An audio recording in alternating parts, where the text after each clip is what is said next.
حدیث مبارکہ کے اندر میرے آقا صلی اللہ علیہ وسلم نے ارشاد فرمایا، جب اللہ رب العزت نے اس زمین کو، یہ جو زمین جس کے اوپر ہم سر اٹھا کے چلتے ہیں، یہ زمین جو ہمارے خوبصورت مکانوں کو اپنے سر پر اٹھائے ہوئے ہے، یہ خوبصورت زمین جس پر سر سبز و شاداب باغات نظر آتے ہیں، میرے آقا نے فرمایا جب اللہ رب العزت نے اس زمین کو پیدا کیا تو یہ زمین حرکت کرنے لگی، یہ زمین ہلنے لگی۔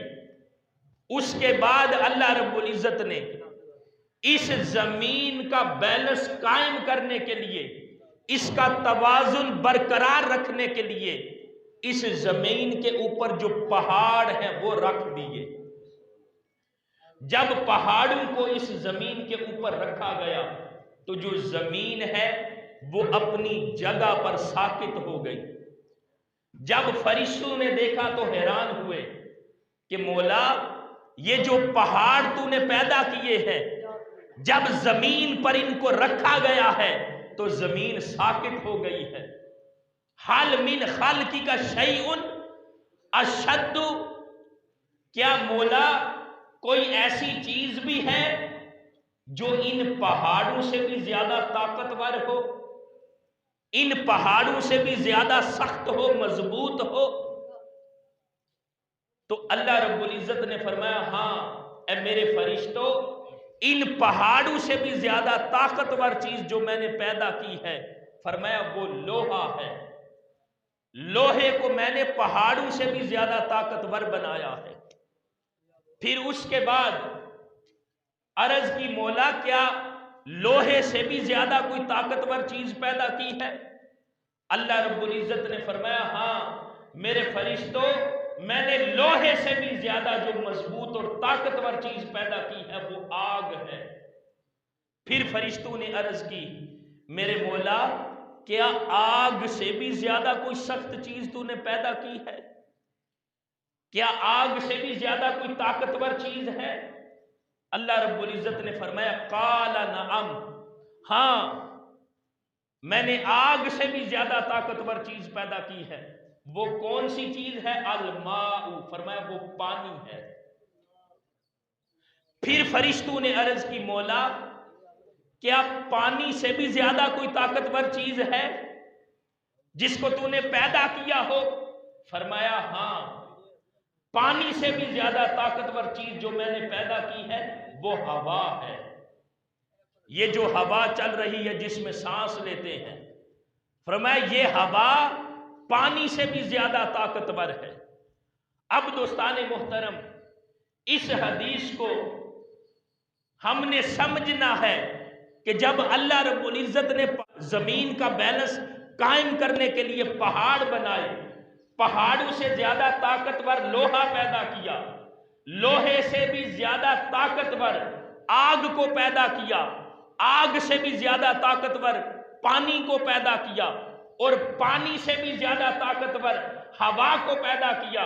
اس کے بعد فرشتوں نے عرض کی مولا کیا ہوا سے بھی زیادہ کوئی طاقتور چیز ہے؟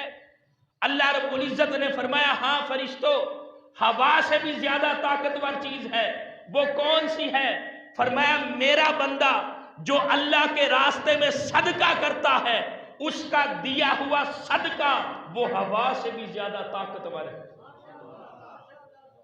دیکھیں ہر چیز سے زیادہ طاقتور آگے بیان کی، لیکن ساری طاقتور چیزوں سے جو سب سے بڑھ کر طاقت رکھتی ہے وہ کون سی چیز ہے؟ اللہ رب العزت نے فرمایا وہ صدقہ ہے۔ جو بندہ اللہ کی رضا کے لیے اللہ کے راستے میں کسی کام میں خرچ کرتا ہے، فرمایا اس کا دیا ہوا جو صدقہ ہے وہ ان ساری چیزوں سے اللہ کی بارگاہ میں طاقتور ہے۔ اور اس صدقے کی نوعیت کیا ہوتی ہے؟ جو وہ اللہ کے راستے میں خرچ کرتا ہے اس کی حالت اور اس کی کیفیت کیا ہوتی ہے؟ فرمایا وہ میرا بندہ میرے راستے میں دائیں ہاتھ سے صدقہ کرتا ہے، اس کے بائیں ہاتھ کو بھی پتہ نہیں چلتا۔ میرے راستے میں وہ اس قدر خفیہ انداز کے اندر خرچ کرتا ہے۔ اب دوستان محترم، بندہ دائیں ہاتھ سے خرچ کرے اور بائیں کو بھی خبر نہ ہو، اس کو ہم کس طرح سمجھ سکتے ہیں؟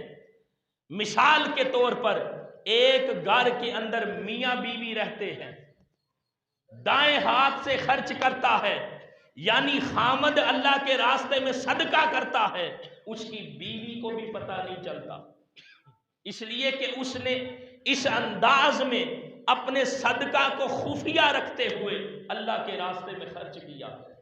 تو یاد رکھیں، اللہ رب العزت کی بارگاہ میں جو سب سے زیادہ طاقتور چیز ہے وہ اللہ کی رضا کے لیے کیا گیا صدقہ ہے، جو آپ اللہ کے راستے میں خرچ کرتے ہیں۔